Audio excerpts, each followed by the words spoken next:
Pozdrav svima, ja sam Petrana Sabolek, književnica iz Čakovca. Već 30 godina pišem za djecu i odrasle na Standardu na Međimurskoj Kakavštini. Iako svojih 16 objavljenih knjiga jednako volim, ipak i danas kad ugledam puža sjetim se svoje prve knjige poetske zbirke Mjesec u krevetu.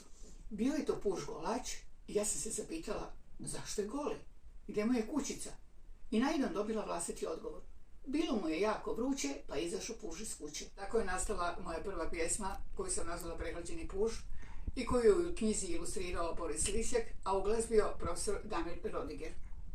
2007. godine nastao je i ovaj CD, pa je pesma osvanula i u njemu, gdje ga pjeva Ena Pongra. Sve moje knjige i uglazbene pjesme i ostali radovi nalaze se na mojoj internetskoj stranici, pa vas pozivam da ju posjetite. A sada riječ dajem Eni da nam otpjeva šta se dalje dogodilo sa mojim pužem. Bilo mu je jako vruće, pa izašao puž iz kuće, da rashladi malo roge i protegne usput noge. Sa lišća je pio rosu, u rosi je prao kosu, ko da